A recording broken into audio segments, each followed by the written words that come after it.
continuation lang. Okay, mapagpalang gabi mga kapatid.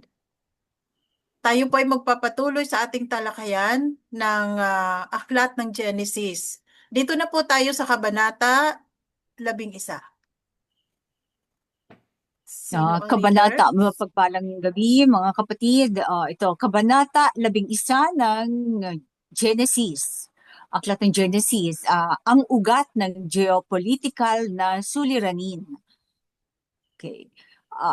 Habang binabasa natin to, take note, i-apply nyo sila sa present day na geopolitics natin. So, verse 1, ngayon, ang buong mundo ay may isang wika at isang pangkaraniwang pananalita. Habang ang mga tao ay lumipat patungong silangan, nakahanap sila ng kapatagan sa Shinar o tinatag na Mesopotamia at nanirahan doon. Sinabi nila sa isa't isa, "Hali kayo, gumawa tayo ng mga laryo o bricks at lutuing mabuti." Ginamit nila ang laryo sa halip na bato at alkitran para sa mortar. So take note, paano sila natutong gumawa ng laryo? Ibig sabihin, bago pa ang baha, marunong na gumawa ng bricks ang mga tao. At alalahanin natin na sina Ama ay sa lahi ni Cain ay si Cain ay nagtayo na ng mga syudad noong araw ng panahon. So, ang paggamit nila ng bricks ay kakaiba sa mga nakaugalian ng mga lahi ni Seth o ng mga Hebreo na gumagamit lang ng mga natural na bagay o gamit tulad ng bato at saka alkitran. Sabagay, mas moderno ang ginagamit ng mga lahi ni Cain. Okay. Pagkatapos ay sinabi nila, "Hali kayo, magtayo tayo ng lungsod para sa ating sarili na may toring umaabot sa langit upang tayo ay makilala. Kung hindi, tayo ay magkakawatak-watak sa buong kalupaan." Ngunit si Yahweh ay dumungaw mula sa itaas at nakita na ang mga Hamite at Japhethite na pinamumunuan ni Nimrod o ni Japheth ay nagtatayo ng isang lungsod at isang tore sa lupain ng mga Shemite. O nag-i-squat sila doon. Ang Alahayam ay nagsabi, kung ang iba't ibang tao o mga bansa ay nagsasalita ng parehong wika at kaya nilang magsabwatan at sakupin ang lupain na hindi kanila, magagawa nila ang anumang ninanais nila. Kailangan nilang lisanin ang lupain ng mga Shemite at pumunta sa mga lupaing itinalaga sa kanila. Hali kayo, bumaba tayo at bigyan ang bawat pamilya ng mga bansa ng kanilang sariling wika upang sila ay magkahiwa-hiwalay. Sino ang kausap kaya dito ng Alahayam? Hali kayo, bumaba tayo. Ang sabi ng mensahero, kasama na dyan ang mga makalangit na nilalang, particularly si Yahushai. Yung kanyang sige, yung kanyang aampunin na bilang bugtong na anak, si Yahushai. Sa verse 8, kaya't binago ni Yahawa ang kanilang wika upang pigilan silang magsabwatan laban sa mga Shemite. Dahil sa kalituhan, iniwan nila ang lungsod at ang tore na kanilang itinatayo. Kaya't ito ay tinawag na Tore ng Babel. O Babel, ibig sabihin Babel, o yung kalituhan. Okay. Mula doon, binigyan ng alahayam ang bawat pamilya ng mga bansa ng kanilang sariling wika at itinaboy sila sa kanilang sariling mga teritoryo ayon sa tinukoy ni Noah sa talaan ng mga bansa. So, papansin dito na ang alahayam din ang nagbigay ng kanilang wika. Sabi nga, may na ano pa ako na basa o napanood na ang mga tao no nag-uusap telepathy o walang mga language pero ah, tingin ko may ngayon nung tinanggal ang kanilang yung isang salita, binigyan yung iba ng mga ng ibang salita. Tingin niyo po ba yung Hebreo, Paleo-Hebrew, yun po ba yung original na salita ng mga Shemite? Hindi natin masasabit yan. Pero dito sa paglilinaw, ang Shinar o Mesopotamia ay bahagi ng Fertile Crescent na itinuturing bilang lokasyon ng unang sibilisasyon pagkatapos ng baha. Ang mga lupain ito ay nasa loob ng teritoryo ng mga Shemite na inangkin ng mga sakim na Japhetite para sa kanilang sarili, na labag sa talaan ng mga bansa na itinakda ni Noah. Nagalit si Yahawa ang amang alahayam nang makita niyang ang mga bansa ni Nimrod o ni Japheth ay nagsabwatan laban sa mga Shemite at kinuha ang kanilang lupain upang itayo ang kanilang mga lungsod at ang tore ng Babel. Dahil sa pangyayaring ito, ibinigay ni Yahawa ang kanyang pangalan na Yahawa sa kanyang anak at pinahayag siyang hari ng Zion. So, si ginawa ang kanyang anak at pinangalanan din niyang Yahawa. Yung sinasabing word o salita yung sinauna. Yung espiritu na nag-hover sa waters, above the waters noon. Yun. So, binigay din niya ang kanyang pangalang Yahawa, parang junior niya, no? Kaya't ang ama at ang anak ay naging iisa sa otoridad bilang alahayam. Basahin ang mga Salmo, Kabanata 2. Okay. So, may mga katanungan po ba? So, ito palang magkaroon ng tower ng Babel. Dito, ah tinuring na anak ang makalangit, high ranking na celestial being o si Yahweh the Sun ng panahon ng Tower of Babel. Bakit nga pala tinawag na Babel? Babel kasi parang di ba? Ano ba yung ibig sabihin ng Babel? Babel, hindi magkaintindihan, confusion ng tore ng kalituhan, Babel. Kasi iba-iba ang salita. Sabi siguro nung kunin mo ang timba, ang isa ang binigay bato. Kasi hindi sila nagkaintindihan. Hmm.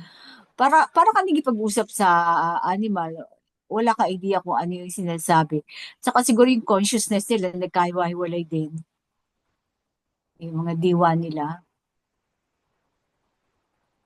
Actually, makikita pa rin yan sa bandang Iraq, Mesopotamia, sa Iraq, di ba? Yung sinasabing ginawang Tower of Babel. Even ang United Nation, di ba ang shape ng kanyang building, parang yung Tower of Babel. Okay. Mm. Mula kay Shem hanggang kay Abram. Okay? Verse 10. Ito ang kasaysayan ng angkan ni Shem.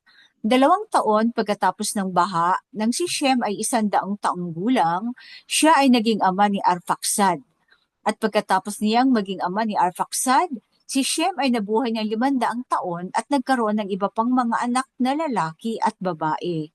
Si Shem ay may kabuuang 600 taong gulang nang siya ay mamatay. Nang si Arphaxad ay nabuhay ng 35 taon, siya ay naging ama ni Shelah. O pabata na ng pabata ang ang nagiging ama. At pagkatapos niyang maging ama ni Shelah, si Arphaxad ay nabuhay ng 430 taon at nagkaroon ng iba pang mga anak na lalaki at babae. Nang si Shelah ay nabuhay ng 30 taon, siya ay naging ama ni Eber. At pagkatapos niyang maging ama ni Eber, si Shelah ay nabuhay ng 430 taon at nagkaroon ng iba pang mga anak na lalaki at babae. So talagang ang ni-specify dito yung panganay na anak no? Ang linyada ay panganay na anak. Ang lahing Hebreo ay nagmula kay Eber o Heber. Doon pala galing yung salitang Hebreo kay Eber.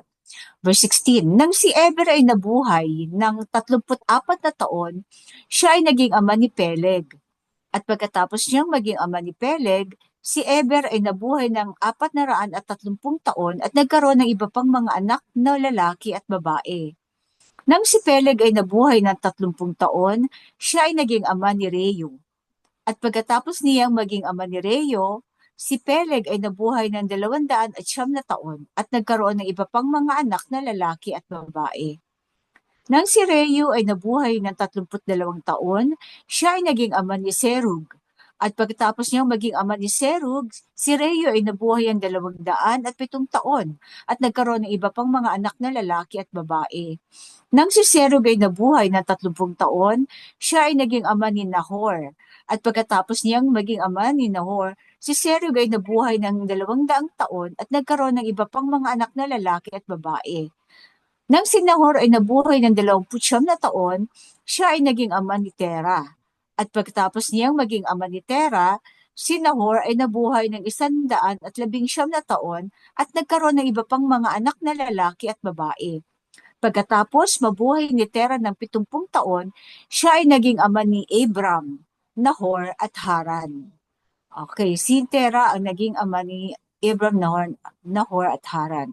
Paglilinaw, si Shem ay 390 taong gulang nang ipanganak si Abram. Ang mga pagpapala na ipinahayag ni Noah sa Genesis 9 verse 27 ay nagsasabi na ang alahayam ay mananahan sa tolda ni Shem. Si Shem ang pinagpala ni Noah na kung kanino dapat manahan. Manahan si Yahweh o manirahan si Yahweh. Sa makatuwid si Shem ang matuwid na maglilingkod kay Yahweh na alahayam. Iyon ay bilang unang saserdote at hari ng Salem. Si Shem ang Melchizedek, ang saserdote at hari ng teritoryo ng mga Shemite. So kung si Shem ang hari ng Salem at saka Melchizedek, sino nga ba si Nimrod? Si Nimrod ang hari ng Babylon ng kapanahunan yan. At saka, so talagang kinokorap nila yung Salem, hari yung Salem, yung Salem sila, di ba horror movie yun? Salem. Ito siguro naging Jerusalem kalaunan, no? At saka, mapapansin natin, pabata ng pabata ang edad, paigsi ng paigsi ang buhay. Noong sa panahon na nandito ang mensahero na open ng inyong lingkod na baka pabilis ang pabagal ang ikot ng mundo, kaya ang tao ay paunti din ng paunti ang taon ng buhay. So isa yung theory. Kaya uniform ang pagsi ng pagunti ng kanilang taon dito sa ng kanilang buhay. Dito yata sis kinuha yung edad ng tao, yung lifespan ng tao. Dito sa kay Parang yung lifespan ng tao oo. ay 70 years old, 'di ba? Yung nakalagay sa Psalms 8 Psalms 90. Oo, pero assumption, yun yung average. Pero ngayon Oo. bumibilis na uli ang panahon kaya di mo marami nang Psalms lumalagpas ng 70. 90:12. Oo. Psalms 90 Pero verse meron 10. ding nasusulat 12. dito na naging 12 ba sis? Parang, 12. Oo. mm, Na yun ang pinaka-lifespan natin ay 70 years old. oo. Average. Pero Oo. si Moses, may higit pa dyan, di ba? At saka si Jacob. So, tingin ko, yung sinabi na 120, yun ang nasusunod sa Genesis, 120 ang sinabi. So, sa Salva siguro, umiksi uli. So, mas bumagal pa ang panahon. Pero hindi sa 120, tingin ko nagkaroon na ng stability ang Earth niyan. Di ba na siya, nag-shift, kaya nagkaroon ng El Nino. Kaya nasunog ang Sahara Forest, naging Sahara Desert. So, siguro that time, dahil, di ba, nagkaroon ng stability, kaya naging 120 ang sinabi ng alahim dito sa Genesis. Pero madadaanan natin yon. Okay. Ang pamilya ni Abraham, Ano lang kayo, pag may mga komento kayo o ano, o kaya mag-chat lang po pag may mga katanungan. Verse 27, ang pamilya ni Abram. Ito ang kasaysayan ng angkan ni Tera. Si Tera ay naging ama ni na Abram, Nahor at Haran. At si Haran ay naging ama ni Lot. Habang buhay pa ang kanyang amang si Tera, si Haran ay namatay sa Ur ng mga Kaldeo sa lupain ng kanyang kapanganakan. So sa Ur sila. Paano nga ba Adalia, paano nga ba namatay itong si Haran, yung kapatid ni Abram na ama ni Lot, ama ni Lot talaga? Si Haran o si Tera? Di ba nasunod siya? Si Haran? Si Haran. Namatay sa Ur ng Oo. mga Kaldeo. Bali sa ano? Nasunod ata siya? Oo. Pa, hindi na. Parang ang natatandaan ko, Nasa nagkaroon extra ng biblical yan eh. nagkaroon yata ng conflict. Hindi, Kaya, alam ko kaya namatay siya. nagkaroon ng, oo, at saka parang nagkasala siya kasi bihira ang namamatay ng maaga sa mga Hebreo. Hmm. Parang nasunod siya dito. Dahil Ah, alam ko si Abram ay nilagay sa ano din, sa ano, 'di ba? tinago sa cave. Hindi, sinunog din siya eh. Pero anyway, balikan natin yung maano natin sa extra biblical. Okay. So, sa verse 29, so ngayon, kaya parang inampon ni Abram si Lot kasi ulila din siya sa ama. So si Lot ay naging parang anak-anakan niya, di ba? Pamangkin niyang si Lot. Oo. Okay. At si Sarai naman ay anak ni Nahor. Yung isa naman niyang pamangkin, ang kanyang napangasawa si Sarai, anak ni Nahor. Okay. So nung panahon niya wala pa yung batas sa pag-aasawa sa laban sa malapit na kamag-anak. Verse 29, si Abram at Nahor ay kapwa nag-asawa. Ang pangalan ng asawa ni Abram ay Sarai at ang pangalan ng asawa ni Nahor ay Milka. Siya ang anak ni Haran, ama ni Milka at Iska. So si Milka, kapatid pala ni Lot, no? Oo. Si Milka, okay. Ngayon, si Sarai ay walang anak sapagkat hindi siya mabuntis. Kinuha ni Tera ang kanyang anak na si Abram, ang kanyang apo na si Lot na anak ni Haran, at ang kanyang manugang na si Sarai, ang asawa ng kanyang anak na si Abram. At sabay-sabay silang umalis mula sa Ur ng mga Kaldeo patungo sa Canaan. Ngunit nang dumating sila sa Haran, doon sila nanirahan. So hindi sila nakarating ng Canaan pala. Si Tera ay nabuhay ng 205 taon at siya ay namatay sa Haran. Okay. Bakit naging double R ang Haran mo? Lugar naman to sis. Hmm? Oo, lugar siya. Haran kasi ang ano. So, anong kaibahan? Pag double Itong R, single R, anak ni yung ina ni Lot, si Haran ay, so kapag ka tumutukoy sa lugar, dalawang R. oo, Okay. para walang kalituhan, no? Pero ganyan ba talaga siya Ito yung nasa sa yung lugar? original English, okay. May mga katanungan po ba? Hindi ko lang sana pala na-review natin yung istorya kung bakit namatay si Haran, Sa Haran. extra biblical yata yan. Kaya Yung siguro, kaya siguro detail. pinangalan, oo, extra-biblical. Kaya siguro pinangalan ng Haran para in memory of yung anak niyang si Haran. Kaya pinangalan pinangalan ng Haran yung lugar na yon. Kasi si Tera ang nanirahan doon, di ba? Isinama niya yung kanyang dalawang anak at sa kanyang mga apo. Si Tera kasi di ba dati ay, Okay, proceed tayo. ano to? Kabanata 12. Ang Si tawag Tera, kay Abram. ah,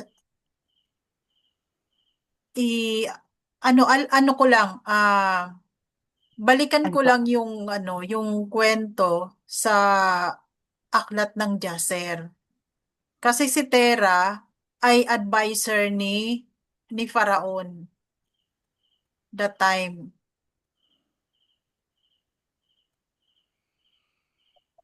'Di ba?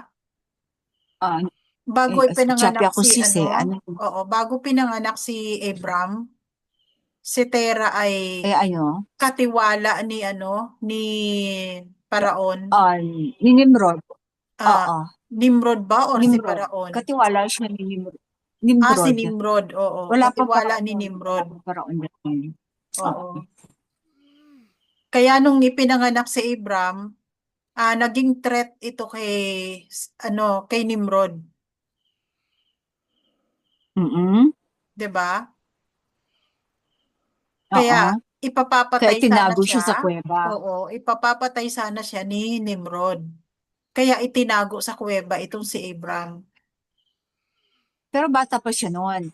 Pero Oh. bakit namatay si Haran? Kasi nagkaanak pa si Haran. Sabihin, may maraming pangyayari sa buhay ni Abram na hindi na nakasulat. Alam ko, susunugin din siya noon. Then, kaya kaya namatay si Ah, Haran. Hindi ko hi- lang ah, matandaan hin- ng story ang of pala. natatandaan ko sis, ano, nung time na yon na itinago nila si Abram, si Haran ang nag-alaga kay Abram. Tapos, So mas matanda. oo, Yun. parang inutusan yata siya na patayin itong si Abram. Tapos nung hindi niya pinatay si Abram, doon siya yung sinunog. Nung nalaman na buhay pa Tinago si niya. Abram, Ayun, sinunog. baka, Oo, baka, siya yung baka yun na. sinunog. Oo, Haran. alam ko basta nasunog siya kaya. Oo, Okay. dahil nagalit sa kanya So maganda rin talaga magbasa ng extra biblical kasi Oo. nabubuo ang Kasi story. nandun yung details ng Oo, ng history, nabubuo. yung kwento sa Oo, Sino ang history. nag-utos na ng ipapatay si kwento. Abram? Si Nimrod Si kasi siya Nimrod yung hari that time. ng Babylon. Kumbaga siya At yung ang ang pinakamakapangyarihan kanyang, sa panahon na yon. at saka si Tera ay kinuha niyang, di ba? Oo, katiwala. Right hand man ba? Oo, right hand Kasi, niya. pamangkin niya, kamag-anak niya, di ba? Parang kukunti pa lang ang tao nun, kaya siguro sila din, magkakamag-anak. Hmm. At saka, teritoryo talaga ng Shem yung Babylon.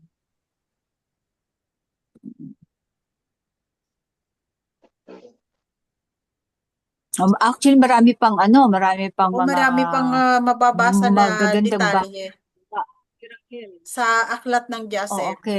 kay Abram. Oo. So, bawat At saka sa chapter na writings mababasa of Abram. natin dito, meron niyang kwento yung detalyadong kwento sa aklat ng Jaser. Mm. Saka Jubilee. So, punta tayo Kabanata 12. Okay. Magtanong po kayo mga kapatid para maganda yung discussion na may mga bagay na hindi namin naalalang i-discuss. Pero kung magtatanong kayo, ah, maliliwanagan din ng iba. Okay? Pero paano natin makukuha pala ang kabuuan ng kwento pagka wala pala diyan lahat nakasaad? Sabi nga ninyo, nasa Book of Jasher, nasa Book of Jubilees, may Book of Abraham pa, ano ba 'yun? Oo. Oh, 'di ba? Kasi So, ang sabi kasi ng ito kasing Torah ay tungkol ito sa mga kautusan, o mga ng Tungkol daw ito alahayam. sa batas. So, mga batas. Batas Oo. Kaya hindi Batas ng Alahayam. Oo. Oo nga, nandoon na tayo. Pero, nakalagay yan sila diyan, pero may extra references pa to prove. Oo. Iyan, Oo, di ba? yes, yes. So, kailangan din pala natin yun. Lalo na sa mga readers, Addition, pero hindi kailangan yun pa ba? kasama sa ano, parang, opo.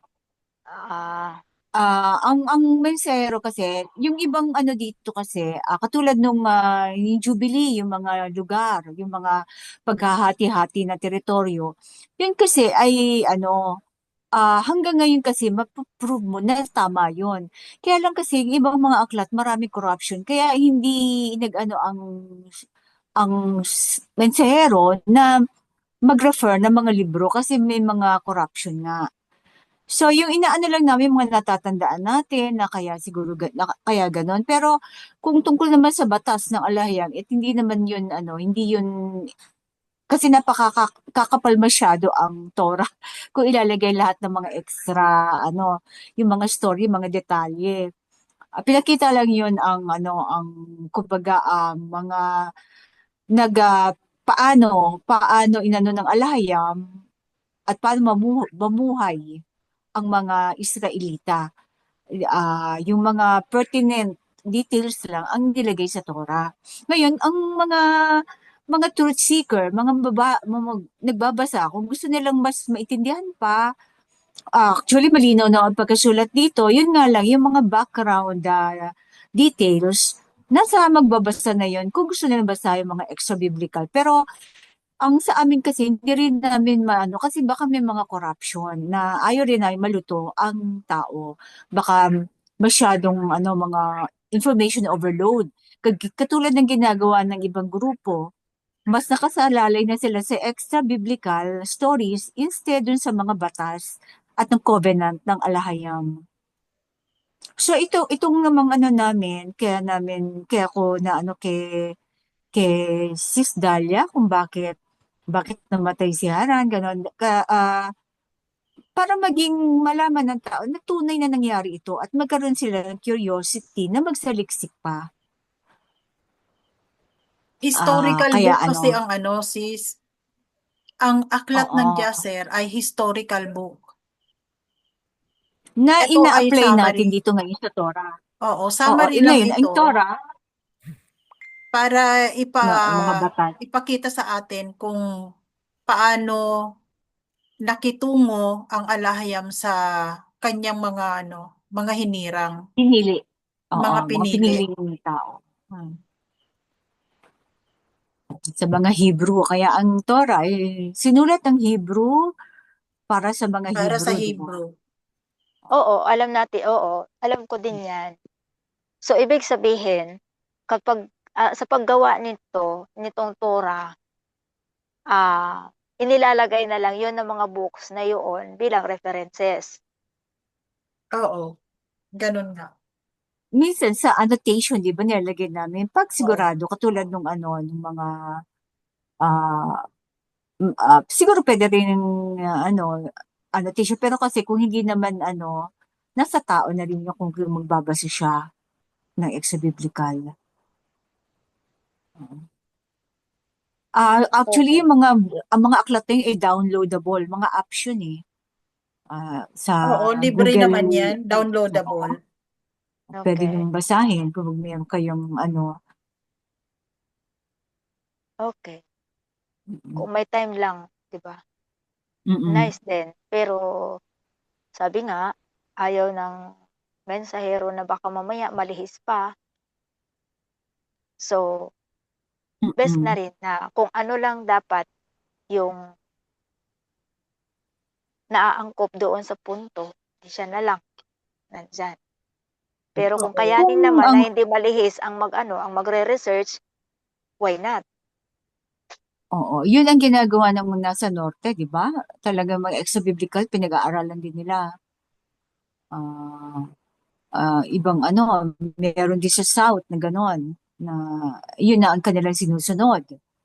So maraming corruption. Hmm, Samantalang ito ang naano ng mensero na correct niya ang um, Torah. Ngayon, oh, kung meron sigurong mahaba pa ang naging human flesh ng mensahero dito sa flesh, ay siguro na maaring naayos din niya yung mga aklat na iyon. But anyway, at the moment siguro mas maigi na ito na muna ang matapos Oo, focus bago po mag-jump tayo doon. dito. Yeah, focus tayo dito. Yada. Yada. Kabanata 12, ang tawag kay Abram. Sinabi ni Yahweh na alahiyam kay Abram, iwanan mo ang iyong bayan, ang iyong mga tao, at ang sambahayan ng iyong ama, at ipapakita ko sa iyo ang lupain ng iyong ninunong si Shem. Gagawin kitang ama ng dakilang mga bansa, at pagpapalain kita. Gagawin kong dakila ang iyong pangalan, at ikaw ay magiging pagpapala.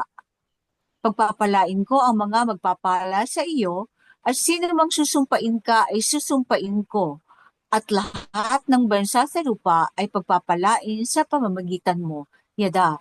So itong pagpapala sa kay Abraham, ibig sabihin, sakop ba niya lahat ng kanyang naging anak? Lahat ng magpapala sa iyo ay pagpapalain din ng alahayam. Lahat ng susumpa sa kanya ay isusumpa din ng alahayam. Ibig sabihin, talagang best friend sila, no? At saka talagang magkakampi silang dalawa. So, kung susundin natin ang mga covenant na binigay sa ating mga ninuno, magmula kay Noah, kay Abraham, siguro lahat ng pagpapala na ibinigay ng alahayam sa kanila ay ating matatanggap din.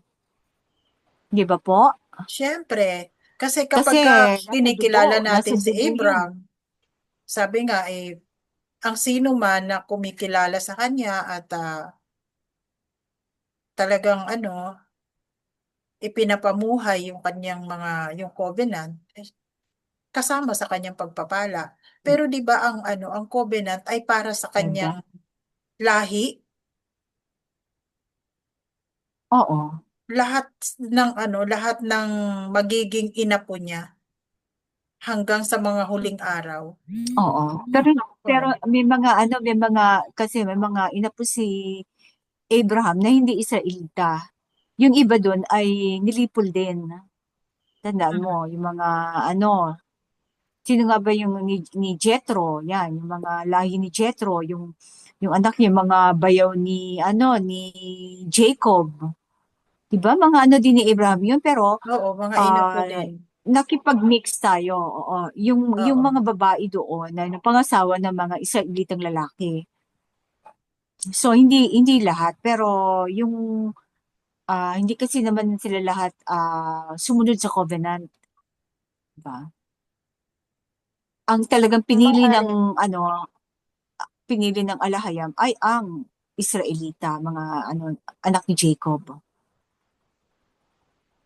Pero At ang siguro ibang dyan, hindi kaya walang walang tribo. I mean, kung sinong tribo man yan, anong lahi man yan, kung sila ipapasok sa pakikipagkasundo sa alahayam, maaring matamasa nila ang Oo. promise na yan,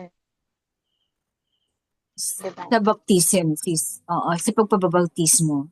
Oo, papasok sila sa pakipag-covenant. Oo.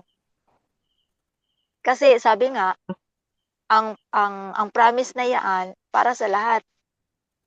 O, kaso lang hindi lahat ang Opo. makakatanggap dahil ayaw nilang pumasok, 'di ba? Kahit puro ka pandugo, no? Kasi Yes. halo-halo ng dugo ngayon. Kahit pa purong dugo ka, Mm. pero kung Hindi hindi ka ka pumasok papasok. sa covenant, sa tipan. Yes. Yan Oo. ang pagkakaalam ko. Oo. At bihira na ngayon ang may purong dugo, kaya nagkaroon ng covenant of baptism sa panahon ng Mm. King Yahushai. Tapos may dagdag pa talaga diyan. Paano Mm-mm. kung hindi ka naghahanap talaga ng katotohanan? Lagi yan sumisiksik sa isip ko. Ang naghahanap talaga ang makakatagpo dahil doon lang magpapatagpo ang alahayam sa mga nag-search sa kanya with their whole heart. So ang hindi naghahanap, Hindi nila kailangan, 'di ba? Ang nauuhaw, ang nangangailangan ng tubig. Oo. Oo, kasi yan din ang sinabi ni King Yahweh, di ba? Seek and you shall find. Knock and the door will be opened to you. Hmm, Ask and you will receive. Mm. So, As kailangan sinabi, mauuna muna yung action. oo, meron talagang mangyayari muna. May action muna. Kumbaga, lahat ng pagpapala may kondisyon. Hindi ibinibigay sa lahat ang pagpapala dahil may kondisyon. Gawin mo muna yung kondisyon bago ibigay sa iyo ang pagpapala. Wait lang, 'Di ba? wait lang. tipan nga yun eh. Give and take, Oo. di ba? Hindi ba puwedeng Anyway. ang pagpapala ay ibinibigay nga sa lahat, ngunit hindi lahat makakatanggap dahil inaayawan nga, ayaw sumunod. Mali ba? Ang pagpapala ay parang Ah, parang Para ulan, sa kailangan isasahod ka. O kaya, oo, parang pwede Yan, rin. aguinaldo, na tatanggapin mo ba o hindi? Nasa sa'yo yan, di ba? Oo. oo, Sa'yo Kasi ang, kaya kumbaga, ang regalo nga, 'di ba? Ku- Kung hindi mo naman ito kukunin sa nagbigay, hindi mo rin naman ito mapapakinabangan at hindi rin mapupunta sa iyo. right. Hmm. So first, may acceptance talaga dapat Oo, muna. may acceptance at saka may ano, kumbaga pagkilala muna. Oo, Kasi kung kaya kilala mo yung taong nagbibigay sa iyo ng ano ng regalo, mas pahahalagahan mo 'to, 'di ba?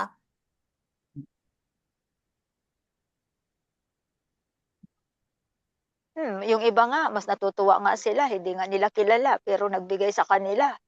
Anong Oo. tuwa nila? Pero mas may tiwala ka kung kilala mo kung sino yung nagbibigay. Kaya nga kikilalanin.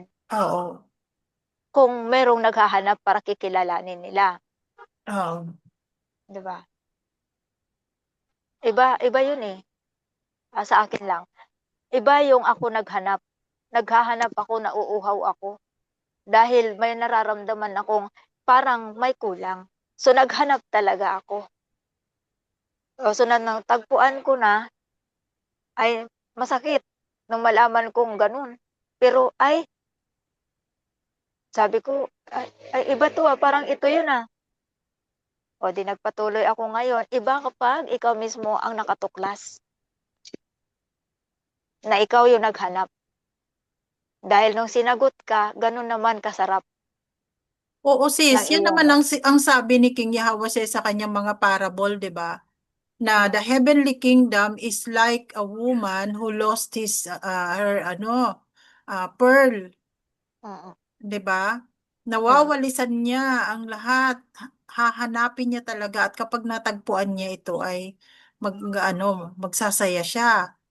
mm. bubunyi. So, ganun ang ano, ang inilalarawan ang paghahanap sa makalangit na kaharian.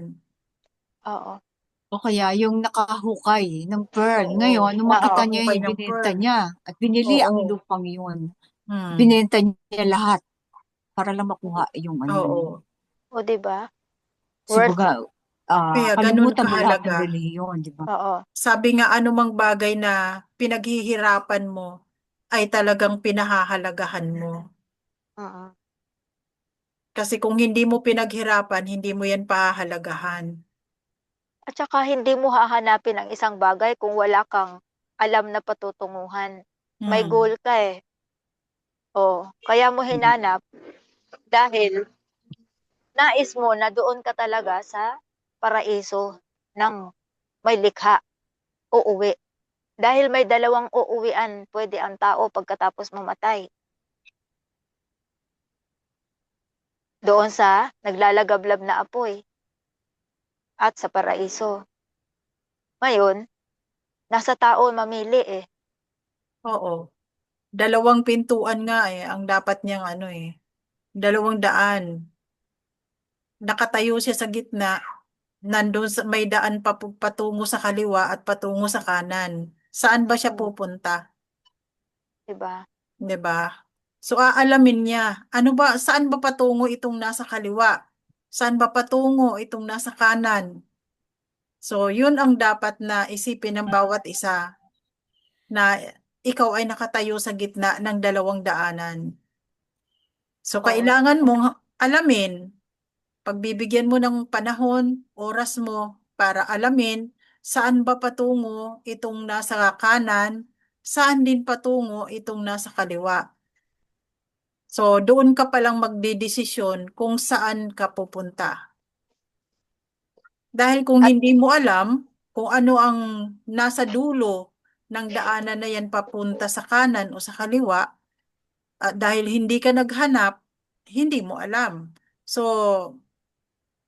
wala kang kumbaga wala kang idea kung saan ka pupunta. o kaya nasasabi ng karamihan na, "Ewan, hindi ko alam kung saan ako tutungo." 'Di ba? Oh, Hindi ko alam kung pagkatapos ng mamatay ako ay saan ako pupunta. Wala namang nakakaalam, 'di ba? oo Sabay nga. sabing gano'n, Oh. 'di ba? Hindi, eh, Kaya Pero nga, sabi pero may nga eh. kumbaga, gantimpala, eh. Hmm, oo. Kung hindi natin nalaman ang katotohanan, wala talagang nakakaalam kung saan tayo patungo. Pero dahil kumbaga, nilahad sa atin ang katotohanan mula sa mensahero, hindi hindi maaari na hindi natin malaman kasi nandiyan ang katotohanan. Kaya dito na natin masasabi na mayroon talagang unpardonable sin mhm. na kahit na ito yung sinasabing wala ng kapatawaran kasi kumbaga binigay ko na nga sa'yo, itinuro ko na sa'yo ang daanan patungo sa buhay na walang hanggan, patungo sa makalangit na kaharian. Pero tinanggihan mo, hindi mo ako pinaniwalaan. Kaya hindi mo na ako pwedeng sisihin na hindi mo alam kung saan ka pupunta. Kasi binigay na sa'yo ang description. Ikaw na lang itong magdidesisyon. So ngayon, wala nang kapatawaran kung sasabihin mo, hindi mo kasi sinabi, bakit dito ako napunta? Hindi ko kasi alam na dito pala ako pupunta.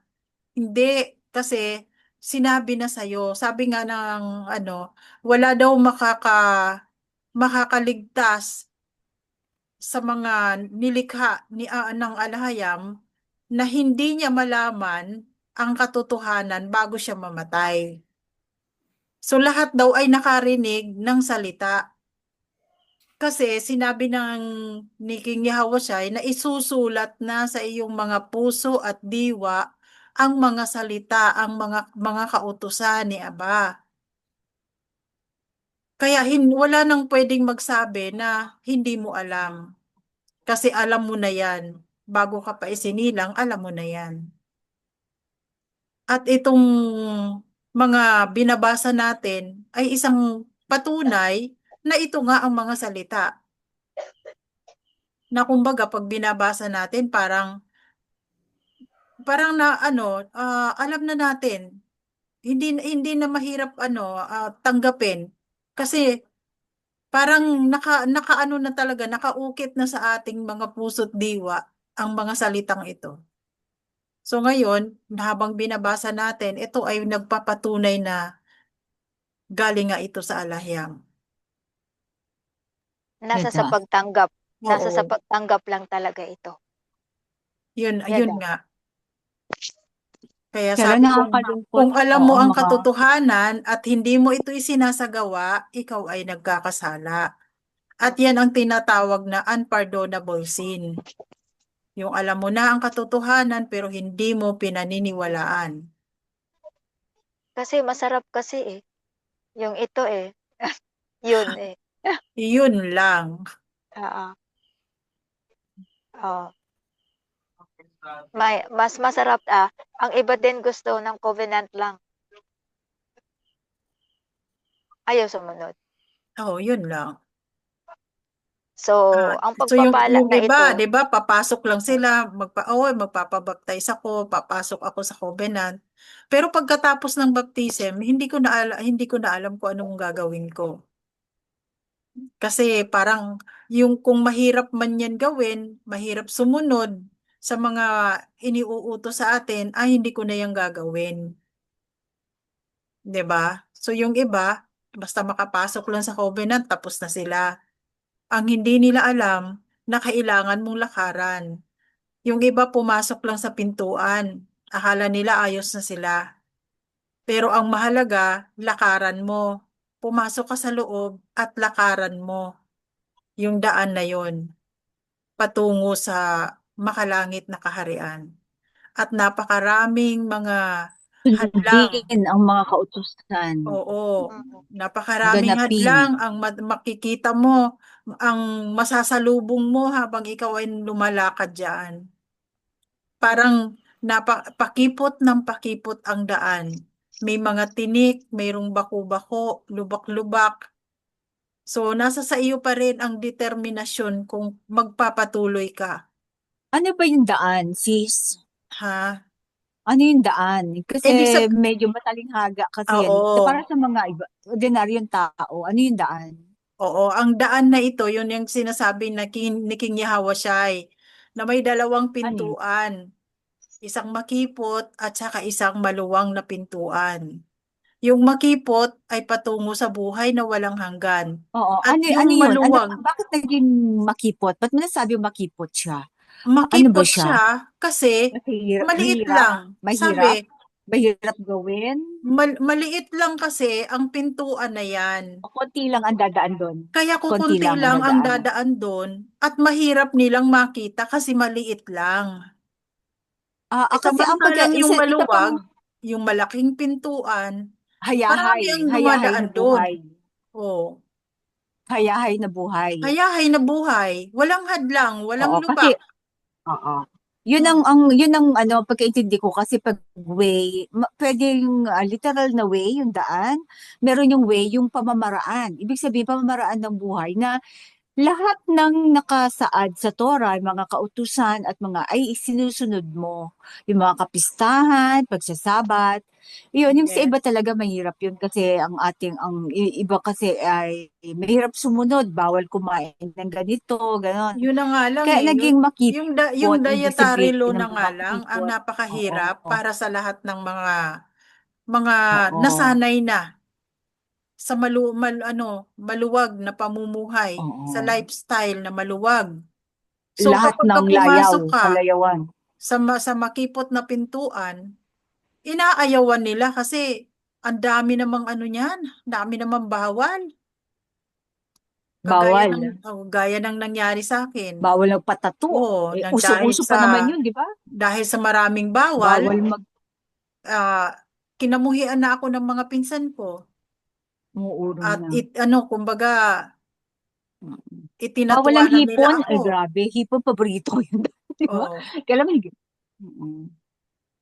Pero yan ang mga kasama doon Kaya sa lang yung sabi nga, promise na pagpapalain ang oo, lahat na salinlahi ni Abraham. Si Abraham ba yung usap natin 'to kanina? Oo. Oo, 'di ba? Oo. opo, So, eto Abram pa. Oo. dahil parang nahirapan ang bawat isa na sundin ito.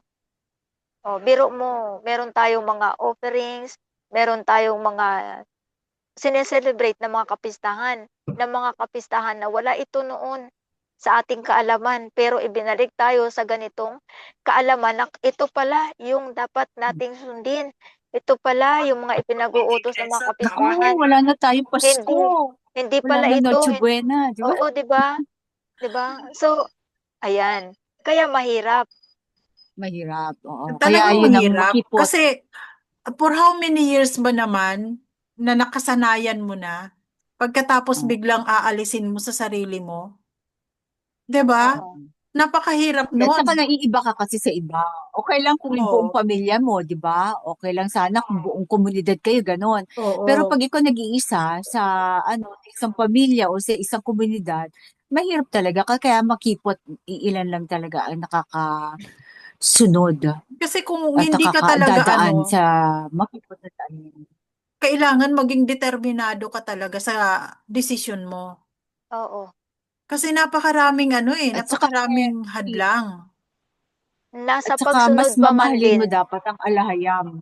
Di ba? Yung At saka, pagsunod, pagmamahal sa Hmm. kanya, dapat siya ang mamahalin mo sa lahat. Iibigin mo siya higit sa lahat. at Para yung focus mo sa kapagsunod. diyan Oo. nababase ang kaligtasan. Oo. Tama Kaya ba? nga Pagsunod. sige. Oo, Oo, pagsunod sa kanyang mga kautusan. pagkilala at pagsunod. Yun. Kanyang pangalan. Kaya ang pagpapala hanggang ngayon, offer pa rin hanggang sa lahat. Yan ang pagkakaalam ko. Nasa sa tatanggap lang yan o hindi. Kaya sila mapapasama o hindi sa kaharian. Yada. Napagpasensya ang alahayam, kaya Mm. naghihintay pa siya ng mga iba pang papasok. Oo, kasi So hindi pa sa lahat naway natatakan. masumpungan nila. Oo, masumpungan nila itong isiniayos at saka mga Yada, videos ni OEC, no? yada. Ng mga naghahanap. Kaya lang 'di ba ang sabi, my people are destroyed for lack Very, of knowledge. Hindi nila yes. alam na may kakulangan sila. So paano ano na yung hahanapin? Hindi nila alam kung na may kakulangan sa kanila. Kaya Mm. na nagpe-perish sila Oo. dahil sa lack of knowledge. Kaya nawa Sa ano. matagpuan nila Tapos ito. nga, panahon pa natin ngayon, mga kalayawan, dinidistract. Nawa maalam nila ang tungkol dito upang Alam sila mo, ay ito yung makatanggap din ng biyaya. ito yung Oh, pinaka-famous sa oo. kasulatan. Kaya Itong kasaysayan ni para Abraham, na nung Mm. narinig niya ang tinig ng alahayam, na sinabi sa kanya, umalis ka dyan sa lupain mo at pumunta ka sa lugar na ituturo ko sa iyo. Kung hindi niya kilala ang alahayam, paano siya magtitiwala kaagad-agad? Mm. Dahil hindi na siya nagkaroon ng hindi na siya nagdalawang isip, basta sumunod na lang siya. Sunod Mm. na lang siya ng sunod sa sinasabi sa kanya ng alahayam.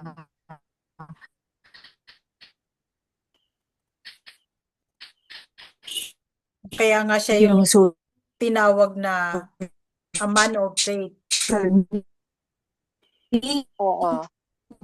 media, yung mga career, Man of trust. Siya, Oo. pinasisis siya. Ay, sorry.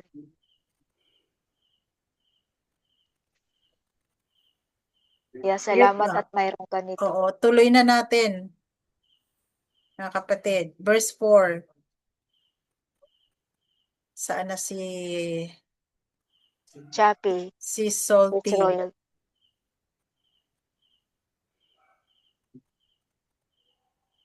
Nawala na siya, nalaglag. Oo.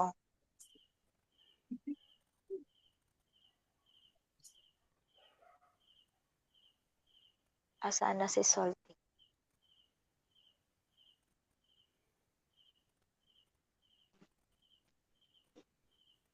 Kaya itong sinabi na si Abraham ay itinuring na katuwiran ang kanyang pagsunod, 'di ba? So, Oo. pinalitan ng mensahero ang salita na faith. Pinalitan niya ito ng trust. Pananalig. Oo, ng pananalig. Kasi Oo. kung hindi nanalig si Abraham sa tinig ng alahayam, ay siguro hindi siya susunod.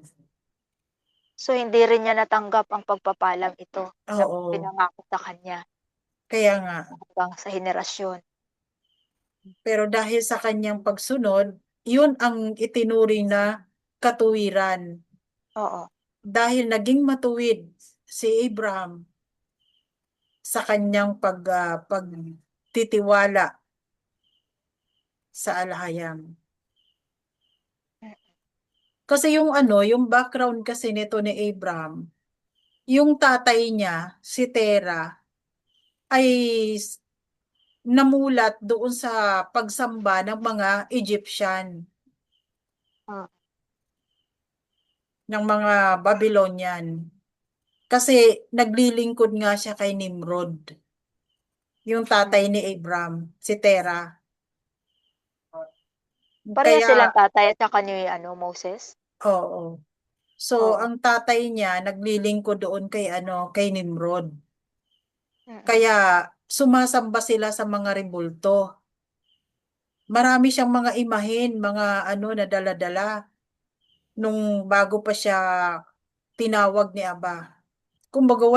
wala siyang idea. Sino ang alahayam? Sino itong tumatawag sa akin? Kasi Mm. ang nakilala niya, yung kanyang tatay ay sumasamba sa mga Diyos-Diyosan. Mm. Kaya nung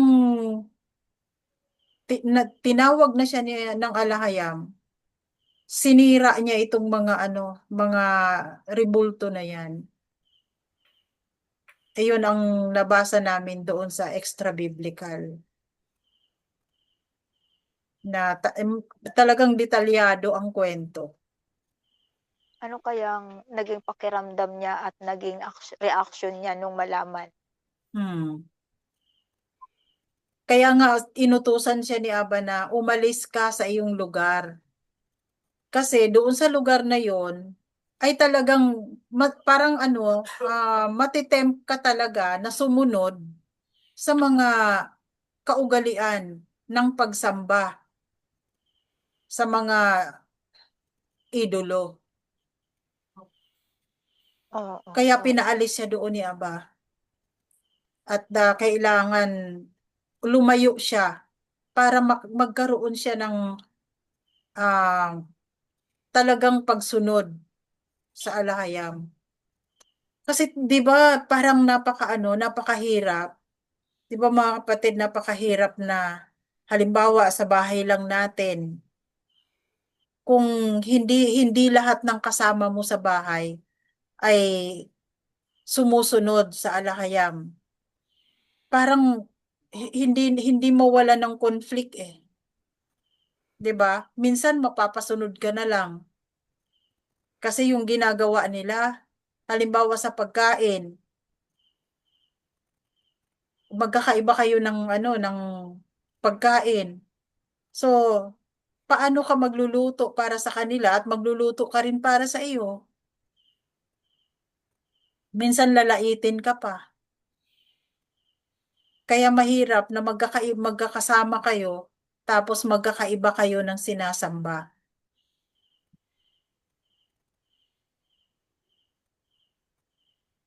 Ayun ang ating ano, napakalaking pagsubok kung paano Oo, nga ba tayo magpapatuloy na lumakad sa kautusan ng alahayam. Nawa maging so, katuwiran din sa buhay natin ang pagsunod natin sa alahayam, na kahit sa maliit man nating paraan, tayo ay kalugdan ng alahayam sa ating mga ginagawa. Dahil napakaraming mga pagsubok ang ating pinagdadaanan. oo. Okay, time check tayo. 9:30. Pwede proceed muna tayo para Okay. matapos natin chapter 11. Akala namin sis nawala ka na eh. Oh, Oh, nandito wala kanina pa pa din ako. eh. Okay. Okay. Kaya, Oo, okay, verse 4. inaantay Okay. kasi namin, inaantay ka Oh, namin. kanina pa ako, kaya lang may sinasabi ko pa ako. Kaya verse 4 tayo. Okay. Kaya si Abram ay umalis gaya ng sinabi sa kanya ng alahayam at sumama sa kanya si Lot. Si Abram ay 75 taong gulang nang siya ay umalis mula sa Haran. Dinala niya ang kanyang asawang si Sarai, ang kanyang pamangking si Lot, lahat ng ari-arian na kanilang naipon at ang mga taong kanilang nakuha sa Haran. At sila ay nagpunta sa lupain na sinakop ng mga Canaanites. At sila ay dumating doon. So, nandun na sila sa Canaanet, ngayon ay Judea, Israel. Naglakbay si Abram sa lupain hanggang sa lugar ng malaking puno ng More sa Shechem. Sa panahong iyon, ang mga Canaanites ay di makatarungang isinakop ang bahaging iyon ng lupain ni Shem. Nagpakita ang alahayam kay Abram at sinabi, sa iyong mga inapo, ibibigay ko ang teritoryo ng iyong ninunong si Shem, simula sa lupang ito. Kaya nagtayo siya roon ng isang altar para sa alahayam na nagpakita sa kanya. Mula roon, pumunta siya patungo sa mga burol sa silangan ng Bethel at nagtayo ng kanyang tolda na Bethel sa kanluran at Ai sa silangan. Doon siya nagtayo ng isang altar para sa alahayam at tumawag sa pangalan ng alahayam. Pagkatapos, si Abram ay nagpatuloy at naglakbay patungo sa Negev. So wala pa ang 10 kautusan ni Moses noon, pero gumagawa na sila ng altar. So ang altar talaga ay para kautusan para sa lahat. Oo. Okay. Si Abram sa Egypt. Verse 10. Ngayon ay nagkaroon ng tagutom sa lupain at si Abram ay bumaba sa Egypt upang manirahan doon pansamantala dahil ang tagutom ay malala. Nang malapit na siyang pumasok sa Egypt, sinabi niya sa kanyang asawang si Sarai, "Alam ko na ikaw ay isang magandang babae. Kapag nakita ka ng mga Egyptian, sasabihin nila, ito ang kanyang asawa. Pagkatapos ay papatayin nila ako, ngunit pababayaan kang mabuhay. Sabihin mo na ikaw ay aking kapatid upang ako ay ituring ng mabuti para sa iyong kapakanan at ang aking buhay ay maligtas dahil sa iyo." So, talaga namang half-sister niya actually si Sarai, di ba? Nang dumating si Abram sa Egypt, nakita ng mga Egyptian na si Sarai ay isang napakagandang babae. At nang makita siya ng mga opisyal ng Faraon, pinuri nila siya sa Faraon at siya ay dinala sa kanyang palasyo. Ginawa nila si Abram ng mabuti dahil sa kanya at si Abram ay nakakuha ng mga tupa at baka, mga asno na lalaki at babae, mga alipin na lalaki at babae at mga kamelyo. Ngunit pinarusyahan ng alahayam ang Faraon at ang kanyang sambahayan ng malulubhang sakit dahil sa asawa ni Abram na si Sarai. Kaya tinawag ng Faraon si Abram. Sabi niya, ano ang ginawa mo sa akin? Bakit hindi mo sinabi na siya ay iyong asawa? Bakit mo sinabi, siya ay aking kapatid na babae, upang siya ay aking kunin bilang aking asawa? Ngayon, narito ang iyong asawa, dalhin mo siya at umalis ka. Pagkatapos ay nag-utos ang Faraon tungkol kay Abram sa kanyang mga tauhan at pinauwi nila siya kasama ang kanyang asawa at lahat ng kanyang ari-arian. Si Abram at Abimelech. Paglilinaw, kinuha ang kwentong ito, Abram at Abimelech, mula sa Kabanata 20 kung saan ito maling inilagay ng lahat ng bersyon ng Biblia. Ang pangyayaring ito kung saan naggustuhan ni Abimelech si Sarai ay nangyari noong kabataan pa ni Sarai at bago ang pagkawasak ng Sodom at Gomorrah. Okay, so si Abram at Abimelech naman. Yung kanina si Faraon sa Egypt. Okay. Ngayon, lumipat si Abram mula roon patungo sa rehiyon ng Negev at nanirahan sa pagitan ng Kadesh at Shur. Pasamantalang nanirahan siya sa Gerar at doon sinabi ni Abram tungkol sa kanyang asawang si Sarai, siya ay aking kapatid na babae. Pagkatapos, si Haring Abimelech ng Gerar ay pinasundo si Sarai at kinuha siya. Ngunit dumating si Yahawa kay Abimelech sa isang panaginip, isang gabi at sinabi sa kanya, ikaw ay halos patay na dahil sa babaeng kinuha mo. Siya ay may asawa. Ngayon ay hindi pa nakalapit si Abimelech sa kanya, kaya't sinabi niya, Alahayam, wawasakin mo ba ang isang inosenteng bansa? Hindi ba niya sinabi sa akin, siya ay aking kapatid na babae, at hindi rin ba niya sinabi, siya ay aking kapatid na lalaki? Ginawa ko ito ng may malinis na budhi at malinis na kamay. Pagkatapos sinabi ng alahayam sa kanya sa panaginip, oo, alam kong ginawa mo ito ng may malinis na budhi, kaya pinigilan kita ng magkasala laban sa akin. Iyan ang dahilan kung bakit hindi kita pinayagang mahawakan siya. Ngayon ay ibalik mo ang asawa ni Abram sapagkat siya ay isang propeta at ipapanalangin ka niya at mabubuhay ka. Ngunit kung hindi mo siya ibabalik, makatitiyak ka na ikaw at ang lahat ng kasama mo ay mamamatay. Kinabukasan, maagang tinawag ni Abimelech ang lahat ng kanyang opisyal at nang sabihin niya sa kanila ang lahat ng nangyari, sila ay natakot ng labis. Pagkatapos, tinawag ni Abimelech si Abram at sinabi, ano ang ginawa mo sa amin? Paano kita nagawa ng mali upang magpatong ka ng gayong malaking kasalanan sa akin at sa aking kaharian? Ginawa mo ang mga bagay sa akin na hindi dapat gawin. At tinanong ni Abimelech si Abram, ano ang dahilan mo sa paggawa nito? Sumagot si Abram, sinabi ko sa aking sarili, walang takot sa alahayam ang lugar na ito at papatayin nila ako dahil sa aking asawa. Bukod pa rito, siya talaga ay aking kapatid na babae, anak ng aking ama, ngunit hindi ng aking ina, at siya ay naging aking asawa. At nang ako ay palayasin ng alahaya mula sa sambahayan ng aking ama, sinabi ko kay Saray, ganito mo ipapakita ang iyong pagmamahal sa akin.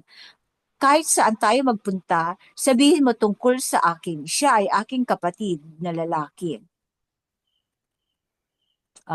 Wait. Pagkatapos, dinala ni Abimelech ang mga tupa at baka at mga alipin na lalaki at babae at ibinigay ang mga ito kay Abram at ibinalik niya kay Abram ang kanyang asawang si Sarai. At sinabi ni Abimelech, ang aking lupain ay nasa harap mo, tumira ka kahit saan mo gusto. Kay Sarai ay sinabi niya, binibigyan ko ang iyong kapatid ng 1,000 siklo ng pilak. Ito ay upang matakpan ang pagkakasala laban sa iyo sa harap ng lahat ng kasama mo. Ikaw ay ganap na pinawalang sala. Pagkatapos ay nanalangin si Abram sa Alahayam at pinanggaling ng Alahayam si Abimelech, ang kanyang asawa at ang kanyang mga babaeng alipin upang sila ay muling magkaanak. So, ginawa pala ng mga baog ang mga kababaihan, ano? Sapagkat pinigilan ng Alahayam ang lahat ng kababaihan sa sambahayan ni Abimelech na magdalang tao dahil sa asawa ni Abram na si Sarai. Okay, Yada. so, yada. Ngayon may question ako. So, hindi nahawakan ni Abimelech si Sarai. Pero how about itong Faraon? Nahawakan kaya niya si Sarai? Kasi walang nakalagay dito na hindi niya nahawakan. At saka tandaan natin, ilang taon pa bago nabuntis si Sarai, maaring nilinis ang kanyang sinapupunan or talagang hindi na no? Kung hindi siya pinayagan ng Alahayam na mahawakan ni Abimelech, malamang ganun din ang ginawa niya kay Paraon. Yeah, tama. At saka Oh, alalahanin na pag ang babae nagalaw ng ibang lalaki, hindi na siya dapat balikan ng kanyang asawang lalaki. yes. Diba? Oo, tama. So, doon po natatapos ang ating Kabanata 12. Meron po kayong mga katanungan? O ano pa? O komento? So, itong sultan ang naglipat ng kabanata dito kay Abimelech mula sa Kabanata 20. Dito sa Kabanata 12.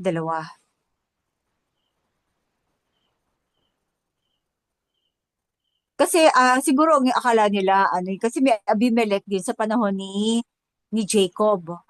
Pero actually yun ay anak na Abimelech na tatay, Abimelech na anak. Panahon ni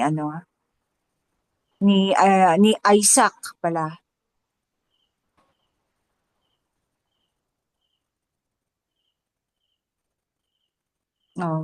Yung mga manonood, makakasumpo ng video na to, pwede po silang yung katanungan nila, pwede nilang i-type ano, sa Comment comment section. section at pag na ay maaaring masagot pertaining dito sa video na to. So, pwede pa tayo isang chapter? Masyado na siguro mahaba, sis. Okay. Ah, So, marker na tayo sa chapter Opo. 13. Tayo may mga komento po kayo, mga gusto pang i-share. Sa panahon natin ngayon, ang anong application natin sa ito na talagang pinagpapala ng alahiyam ang mga Israelita o ang dugo na nagmula kay Abraham. Ang kanyang magiging kaaway, kaaway din ng alahiyam. Ang kanyang kakampi ay magiging kakampi din ng alahayam.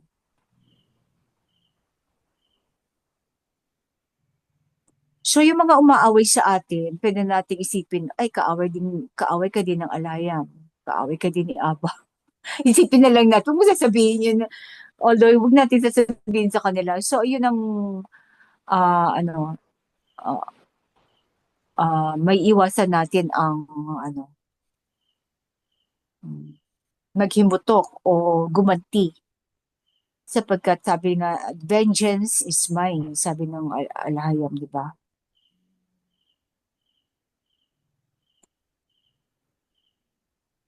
So, Pwede rin nating sabihin na I am a friend of Alakayam. Oo. Kasi nireveal niya sa atin ang katotohanan. At ang kanyang pangalan. Yada. oo. So, kanina, nasabi doon sa, sino ba nagsabi sa inyo kanina, mga kapatid, na kapag ang isang asawa ay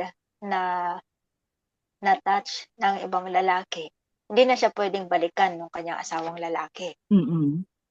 Kasi ang babae sisidlan. Pero iba Oo. naman, kung ang lalaki ay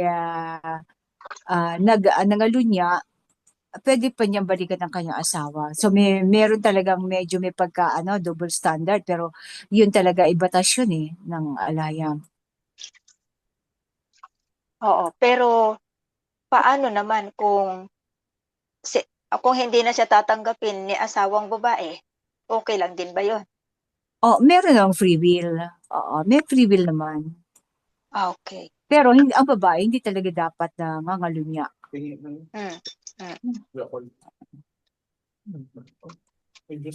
Pero dalawa yun yung kanina sabi natin mag-asawa na sila, tapos hindi na pwedeng balikan ng asawang lalaki ang asawang babae kapag ito Pag may ay nakagalaw. na-touch na ng iba. Oo. Pero Pag one kapag flesh.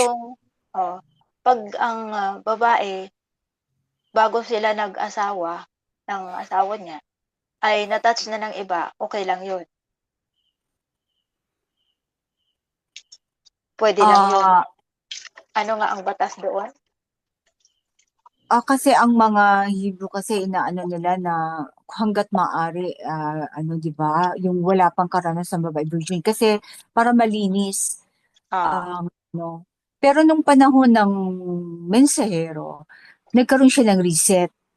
Ni-reset niya. Pero ang sabi nga ng mensahero, 'di ba, ang definition ng pag-aasawa ay pagwa-one flesh. Pero halimbawa, ang babae ay nagalaw na unang-unang nagalaw, yun ang kanyang asawa, yung unang-unang nakagalaw sa kanya. Pero, pag hindi nakatuluyan yon at naka-one flesh pa unya yung pangalawang lalaki, hindi siya maituturing na asawa. Actually, ang asawa niya talaga, yung nakauna sa kanya. Pero nung ng mensahero na nagkaroon ng reset, parang inalaw niya. Pero hanggat nasa loob ka ng covenant, hindi ka na pwedeng lumabas dun sa hindi ka na pwedeng makipag one flesh sa iba, kundi dun sa asawa mo na. Mm-mm. Kasi proven naman sa science kasi sa biblical, bakit kaya ganon? Pero na-proven sa science kung bakit may ganon. Kasi ang lahat ng unang-unang lalaki na naka one flesh ng babae, nagpupunla na. Hindi lang sa ovum, yung itlog ng babae, kundi doon sa uterus mismo ng babae. Nagpupunla siya. At saka doon sa lahat ng hindi pa na-fertilize na egg ng babae, nagpupunla na rin siya doon. So, kahit halimbawa, hindi nakatuluyan ng babae yung unang nakagalaw sa kanya, nag-asawa siya uli ng pangalawa, nagka one flesh sa pangalawa, maaring yung magiging anak niya doon sa pangalawang lalaki ay kamukha pa rin ng unang lalaki. So, doon nagkakaroon ng corruption. Paano kung yung una may lahing serpent, ibig sabihin, yung magiging anak na, yung mga susunod na magiging anak niya, ay magkakaroon din. Kahit yung pangalawang asawa, lalaki na kanyang naka one flesh, ay walang lahi ng serpent. So, importante ang virginity sa pag-aasawa para siguraduhin na puro pa ang magiging anak ng lalaki. Kaya nga 'di ba sinasabi, pag ang manugang mo lalaki, pag ang anak mo ay babae at nagkaanak siya, sigurado apo mo 'yon. Pero pag ang anak mo ay lalaki at ang manugang mo ay nagbuntis, hindi ka pa rin nakakasiguro na anak mo 'yon. Ay apo mo 'yon, 'di ba? Sinasabi nga nilang ganun eh. May kasabihan ang mga matatanda kasi baka may nauna. 'Yun ang ibig sabihin. Ayun ay na-explain na mabuti at mas malinaw ng detalyado sa OHC videos. Doon sa particular yung creation series. 'Di ba nadaanan din natin 'yun sa nung kay Adam and Eve, paano sila tinukso.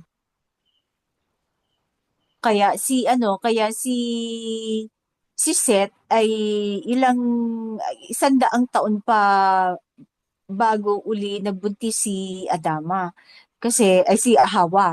Kasi parang nilinis pa muna ang kanyang sinapupunan. Kaya ang laki ng agwat ni Abel kay Seth. Applicable pa kaya sa panahon natin yung 130 years? Kasi iba yung 100 years? iba yung speed ng panahon ng araw. Kaya, 'di ba kahit naman nung Oo, panahon ni no? Abram, 'di ba, ang tagal na bago nabuntis si Sarai. Na 90 years old siya noon. So ibig sabihin, iba talaga ang kasi ang naman Mahaba ang pa kasi yung lifespan nila dati, ano? hindi, at saka Oo. mabilis ang ikot ng mundo. Mabilis ang panahon kaya mabilis din ang palit ng taon. Hmm. Kaya pag 90 years ka pero ang physical mo baka Mataba. mga kaedad lang natin, di ba? Baka sa panahon natin para mga 40 years old at 30 50 lang, di ba? Mm-mm. So Siguro yung 10 taon sa atin ngayon, katumbas ng 100 taon nila. maari. Siguro mga 50 Siguro, naman. no? Kasi Hmm. 100, Ang Maari, tagal. maari. Tapos, di ba yung pabata yung pag-asawa, ibig sabihin, matagal sila mag-mature noon, tayo ngayon mabilis mag-mature, compared sa turn of, sa ikot ng mundo, sa taon, di ba? Hmm. Mm-mm. Sa ngayon, Nakaka... bihira na ngayon ang umabot ng 100 taon. Oo. Oo. Talagang, yung mga lifestyle siguro nila, yung mga sinauna pa, talagang naglalakad, Oo. hindi sedentary, no? Sa Mm-mm. pagkain nila ay hindi corrupted, walang mga preservatives. Mm-mm. Pero sabi naman just like in the days of Noah, kailan ba na ba nangyari ang days of Noah? So, babalik din tayo doon siguro, yung lifespan nila. Sabi di ba, pabibilisin ko ang panahon sa mga huling araw. Alang-alang sa kanyang mga pinili. Oo. Baka mainip tayo eh. So, hindi Oo. nagbago yung hindi nagbago ang timeline sa promises ni Aba. Ang nagbago lang yung takbo ng orasan. Oo, yung ikot ng mundo. Oo. Ah. Mm. Irrevocable yung promise. Oo. Yung kanyang yung promises niya ay hindi nagbago. Oo. Yung timeline niya, hindi rin nagbago. Ang Mm-mm. nagbago lang, yung ikot ng panahon. Oo. Dati, ang mga artista, wala na sila. Ngayon, tayo na. Hmm. Hmm. Di, yung Ang mga mga ano, yung mga patriarka noon, natapos na yung kanilang cycle. Tayo Sis, baka naman akala ngayon, nila artista tayo, ah. Iba tayo yung naman bisita ng ngayon ang artista. mga Pakalinaw ang artista. magiging patriarka nitong mga nitong mga susunod na generation. ah, Tayo naman ang titingnan nila at kumbaga, Hindi tayo magiging patriarcha, sis, kasi babae tayo. yeah. oo. Kaya Kasi nasa huling panahon na meron eh. din namang mga babae na sa panahon nila Abraham, 'di ba? Oo. Andyan si Sarai, andyan Oo. si Rebecca, si Mm. Rachel, sila Pero ang linyada kasi ng ng mga sa lalaki, oo, 'di ba? yun nga. Patriarchal ang Hebrew eh. Oo. Ibig Di ba sabihin tulad tayo ni naman itong mga tauhan na kanilang titingnan kung paano Oo. tayo lumakad sa covenant ng Mga alahai. mga players sa mga Oo. panahon natin ngayon. Last days.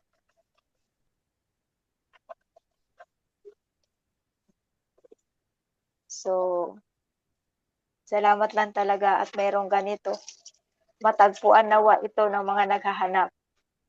Oo. Yun din Tunay na ang ko naghahanap. at itago sa mga hindi nararapat na sumpong. Hmm. So, mapalad ang mga makasumpong sa iniayos na Torah ng mensahero ng silangan. Yada. Yada. Okay, so time check. Oh, 9:54 na mga kapatid. mga Okay. kapatid. So, tayo po ay So, sa tapos susunod na na. talakayan ulit. Oo. Okay, Mga susunod na mga kapatid, be ang blessed talakayan. ating lahat. O happy Sabat sa lahat para Advance. bukas. Be blessed sa mga Be kapatid. blessed, Shalom. mga kapatid. Shalom.